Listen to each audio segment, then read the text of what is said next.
di taxaw di wax mais dañu gis Ameth Ndoye jekk-jekk rek ñu gis ko bon wala sinon léegi la gën a fës en fait ci paysage médiatique Ameth Ndoye te mu nekk Seneweb. waaw maa ngi koy nuyu de passage mais dama la bëgg a wax ni. première conférence bi ma ñëw. c'était pour démystifier Ousmane Sonko. peur bi mu defoon ci Sénégalais yi. parce que ñii nekk Sénégal bu ñu ñemee ragalee wax ba benn jigéen jóge Amérique ñëw di wax.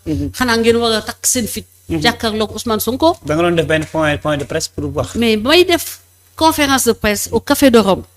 Ameth Ndoye ñëw na ba sama biir oto. toog ak moom ne ma waxal sa soxla mais bul saaga Sonko bu ko xas bu ko attaqué. Ameth Ndoye moo la wax loolu. Ameth Ndoye ne ma bul attaqué Sonko. loolu ban année la woon.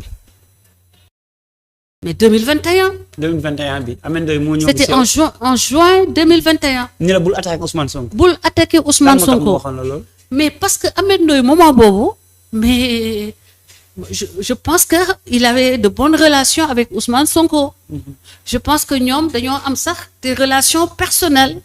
dafay fréq maanaam yow Ameth Ndoye moo la gën a xam Sonko. ah bon parce que ñoom seeni ñaari jabar ay xarit la ñu. comme jabaru Ousmane Sonko ak jabaru Ameth Ndoye. c'est des amis d'enfance pas ay xarit simple nii mais vraiment. kan la ñaareel bi wala Anna la wala aaw bi wala ñaareel. waaye Anna. jabaram. jabaru Ameth ak Anna. mais ay doomu ndey maanaam benn bakkan maanaam koo xam ne mun na la jaral nga jaay sa bakkan. ok. depuis l'enfance. donc man je n'ai rien compris. de ce qui est en train de se passer ou bien de ce qui s'est passé entre Ousmane Sonko et Ameth Ndoye.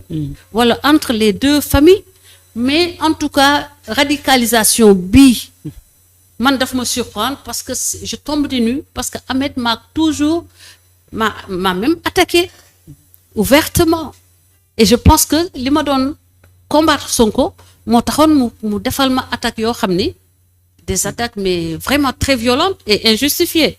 la preuve jaar na ci Adji Sarr ñëw baalu ma ak. Ameth Ndoye. waaw parce que dama ko porté woon plainte pour diffamation. diffamation léegi ci gannaaw gi ci jaar na ci Adji Sarr ñëw demandé ma je lui ai excusé. ma ne ko maintenant. on verra par la suite parce que mon dossier est avec mon avocat. mais nit ñi nan lañ mën a xalaatee nan lañ mën a xalaatee comme ni nga ko waxee Ameth Ndoye.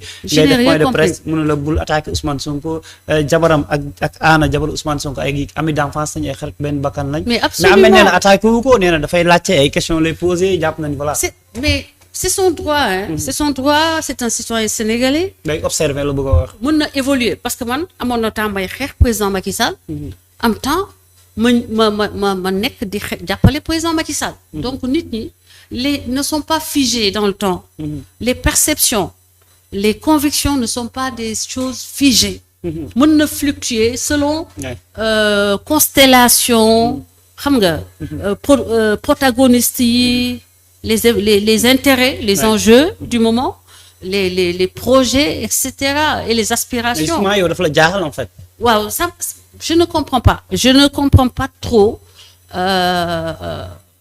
parce que moment bi Sonko gënoon a yellool ay attaques il n'était pas contre Ousmane Sonko maintenant que Sonko vient d'arriver au pouvoir je vois qu'il va fouiller dans les poubelles de Sonko pour lui ramener des choses you know. mais est-ce que jabaram ak jabaru Sonko ñu ngi nekk ay xarit ba léegi. mënuma la wax parce que gis naa dégg sama nièce boobu maa ngi koy nuyu de passage buy gis émission bi. vraiment une femme de valeur une femme très bien. je ne sais pas xawma lan moo xew je sais pas qu'est-ce qui est en train de se passer actuellement. mais je te dis que c'était le défenseur de Ousmane Sonko. à tel point que à un moment man attaqué na ma man. ba ma porté ko plainte pour diffamation. donc changement bu radical bi dans un contexte somme toute favorable à Ousmane Sonko c'est-à-dire en 2 mois il ne peut pas faire de miracle et il ne peut pas non plus expliquer lépp li nga xam ne def na ko comme erreur du passé parce que nit day def ay erreurs c'est sûr que Ousmane se rend compte qu'il a fait des erreurs maintenant bu fekkee ne da nga bëgg erreur yooyu yëpp nga tegal ko sur le plateau ne ko tontu ma mais est-ce qu'il aura le temps de travailler pour les Sénégalais je pense qu'aujourd'hui Ousmane li mu war a def de même que le président Diomaye Faye c'est ñu am le dos assez solide assez ñu def cuirasse te ñu tànkamloo comme ni ko président Macky Sall doon defee il faut ñu tànkamlu te liggéey parce que résultat yi ñooy seen meilleur avocat ñoo si xaar résultat mooy liy convaincre sénégalais man président Macky Sall dama ko doon attaqué ba ma ñëwee gis résultat bi dama waaw mais ma wàcc mu ñu toj waxtaan justement te duñ ci cof xam naa peut-être doo ci nangoo sori nañ cof Adji Sarr yaa ngi koy dégg bon écoutez su may waxtaan c'est normal que par rapport au fait que nous avons vécu ma wax ci waxu ma évoqué ko pour expliquer des situations mais vraiment bu doon sama sago doo wax si Adji Sarr que sujet boobu ñu clore ko mais yëgoo nii fan la nekk bon sa doom la en fait aucune idée sonn nga si moom vraiment sonn nga si ay pour moi c'est du passé pour moi c'est du passé j'ai vu une personne qui me semblait être en détresse et qui devait être entendue écoutée qui devait être défendue te kenn bëggu ko woon défendre man ma am fitu défendre ko ma am folie sax laay wax ma am folie ndax sama xol lay topp ak yërmande moo ma sonal défendre ko aujourd'hui je préfère que cette page-là qu'on la considère fermée et pour de bon kañ nga ko mujjee dégg par exemple yàgg na doesn't matter c'est du passé mi mu génn Sénégal dem yëgoo si benn information awma ci benn information et c'est bien ainsi awma ci responsabilité tout comme awma woon responsabilité ci événement yi am ci diggante moom ak Sonko xamuma ko woon ba ñuy nekk Sud Beauté je ne connaissais pas quand je l'ai vu lynché amul ko défendre c'est là que je suis venue te mënoon naa ko défendre ba dossier bi jeex te duma ko gis duma ko teg bët duma wax ak moom parce que j'avais pas besoin de reconnaissance fekk na ma Sénégalais xam nañ ma ba pare fekk nañ ma j'avais déjà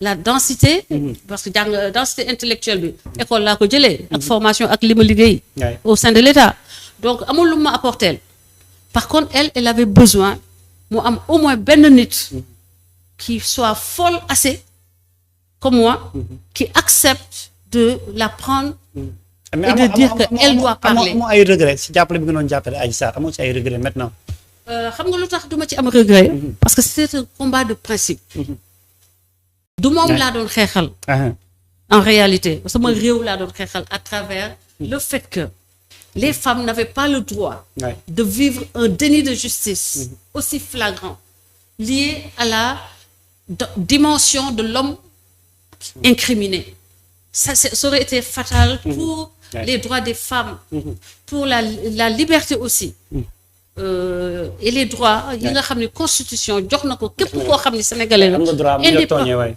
am nga droit même boo jàppee dañ la tooñ